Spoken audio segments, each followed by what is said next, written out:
जय साथियों, मैं यादव आपका अपने YouTube चैनल एग्जाम में फुल एक बार स्वागत करता हूं। साथियों, जिस तरीके से जो आवेदन होने थे, कितने आवेदन हुए हैं और जो पद थे हमारे कितने थे, 60,244 पद थे। देखो 60,244 पद पर जो आवेदन हुए हैं लगभग 50 लाख प्लस ही आवेदन हुए हैं, यानी 50 लाख प्लस की आपकी जो पेमेंट है वो हुई है। ऐसा जो न्यूज पेपर में जो कटेंगे उसके अनुसार हमको पता चला है। साथियों, बात करें कि इसमें देखो 15 लाख फीमेल कैंडिडेट ने यानी पार्टिसिपेट किया है। काफी अच्छी संख्या में फीमेल कैंडिडेट ने पार्टिसिपेट किया है।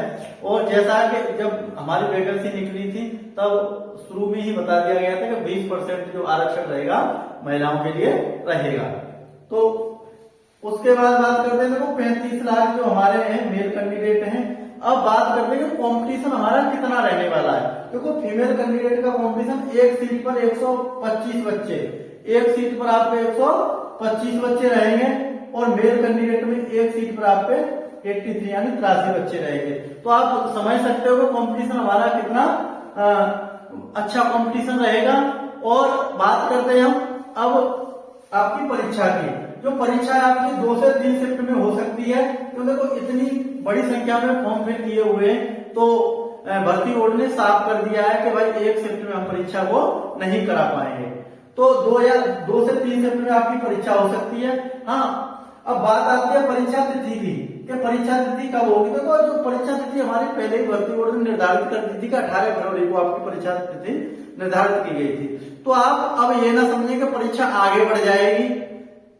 जो परीक्षा होगी यानी केवल शिफ्ट चेंज होनी है। जैसे आपका एक शिफ्ट में कराने का वहां पर इरादा था भर्ती बोर्ड का, उसको 2 शिफ्ट में कर सकता है या 3 शिफ्ट में कर सकता है। और जहां तक मेरा मानना है कि आपका 2 शिफ्ट में आराम से करा सकता है, परीक्षा को 2 शिफ्ट में आराम से करा देगा। तो आप इस चीज पर ना ध्यान दें कि परीक्षा आपकी आगे बढ़ेगी। जो आपके पास केवल जो 30 दिन बचे हुए हैं, उन 30 दिनों में आपको किस चीज पर ज्यादा ध्यान देना है, किस टॉपिक को आपको ज्यादा पढ़ना है, किस टॉपिक को छोड़ना है, उसी के बारे में भी आपसे चर्चा करूंगा। तो बात करते हैं 30 दिन में हम क्या पढ़ें। तो देखो सबसे पहले तो मेरे प्यारे साथियों कि आप क्या करें, अपना एक टाइम टेबल सेट करें। देखो प्रत्येक बच्चा अपने हिसाब से टाइम टेबल, प्रत्येक बच्चे का अपने हिसाब से टाइम टेबल रहता है।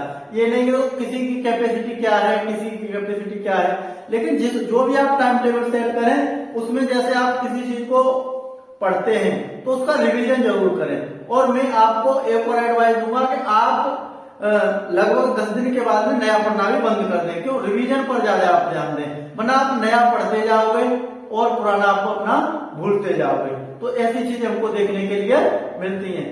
अपना धैर्य और संयम को बनाए रखें, परेशान ना हो कि इतने ज्यादा संख्या में फॉर्म भरे गए हैं तो मेरिट ए जाएगी, मेरिट ए हाई जाएगी, लो जाएगी। तो मेरिट का अभी कोई सवाल ही नहीं उठता। मेरिट देखो हाँ थोड़ा हाई मेरिट तो जाएगी, क्यों देखो नंबर ऑफ जो फॉर्म है आपके ज्यादा है, लेकिन आप अपनी तैयारी को बनाए रखें। आप ऐसा ना हो कि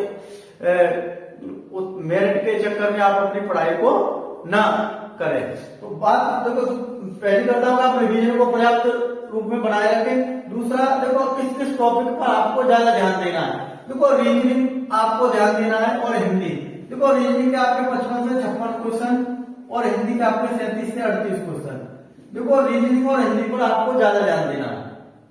मैथ आपका इतना नहीं आता कि जो आपसे नहीं आए। मैथ के आपके 19 से 20 क्वेश्चन आते हैं। 19 से 20 क्वेश्चन में आपके 14 से 15 क्वेश्चन ऐसे आते हैं कि अगर आप फ्रेशर बच्चे भी हो गए तब भी आप अपने मैथ को कर ले जाओगे। रीजनिंग पर ध्यान दें, हिंदी पर ध्यान दें। देखो जीके की बात करो तो स्टैटिक जीके में पिछली क्लासों में भी आपको बता चुका हूं कि 10 से आपके 12 क्वेश्चन आते हैं स्टैटिक जीके के।